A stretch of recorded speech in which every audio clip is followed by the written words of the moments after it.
What I want to suggest to you, quite frankly, is that privacy has been killed by technology. Now I have all of these notes here. I'm just going to try to have essentially a conversation with you. So let me suggest to you that at this point in our lives, at least in the United States, essentially everything that we do is recorded. All right. Literally every transaction that we do using a credit card is not only trackable, it's tracked. Anytime that you go anywhere with a cell phone, you're trackable. That's how you get reception. I mean, if they know where you are because the towers tell them where you are. We're to the point now where we rely on technology. We use technologies like GPS. So not only do people know where we've been, but they know where we're going and how we're going to get there. And in a sort of a sidetrack a little bit, there are lots of us who pay money to allow a company to have the power to shut our cars off in case they're stolen. But the thing is that they can be shut down for any reason. And if you guys are that concerned about your car being stolen, get better insurance.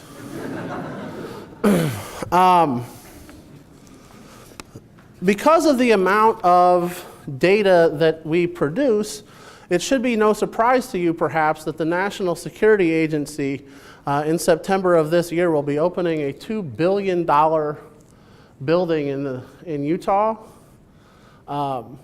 that can, it will be 2 times larger than the nation's Capitol building.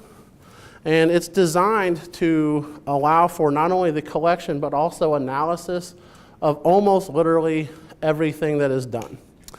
Private emails, cell phone calls, Google searches, parking tickets, purchases, your travel habits, your bank accounts, and your encrypted files are all targets for this particular, in my opinion, nefarious use of technology.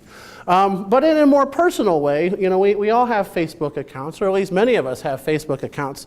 And there are pieces of technology that allow people to know enough about you that they can predict, just people can predict you or get to know you in a variety of ways. So 2 years ago, for example, there was an app that was built for, I think, iPhones called Girls in the Neighborhood.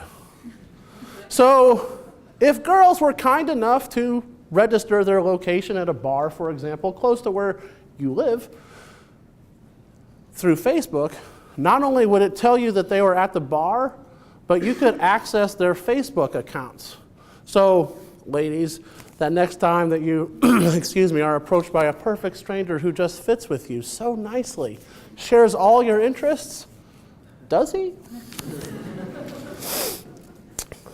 Smartphones are encrypted with a technology that allows for the location of every single picture that you take to be tracked, whether or not those pictures are uploaded. There is a defense contractor who's writing a program right now that it hopes to sell by April of this year that will allow it to predict the top 10 places where you go and when you are likely to be there. Imagine the possibilities when that program is sold to the government. There are business and political uses of this tracking of technology. So for example, about 4 or 5 months ago, there was this news story that broke about a father who learned that his daughter was pregnant in line at Target when Target gave the daughter coupons for baby goods because she had been online checking on diapers and cribs and baby wipes and pacifiers. So Target knew the daughter better than the father did. The European Union has contractors now who who monitor social websites for anti-EU conversations. And when I say monitor, I mean impose themselves on conversations and make a pro-European argument in the conversation. Education.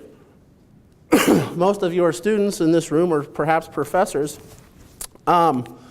Nationwide, we now fingerprint elementary school students in the name of efficiency in the lunch line. A Pennsylvania school district a couple years ago gave computers to the students, and then at least on a few hundred occasions, allegedly at least, took pictures of those students, some of them at home, some of them in their bedroom, in various stages of undress. And then also there are e-readers that can track how much you read, but also with what speed and how engaged you are in the reading. And finally, I have this video that I want to show you in large part because one of the way that I was going to end this is I was going to talk about things that I found out about some of you from Facebook.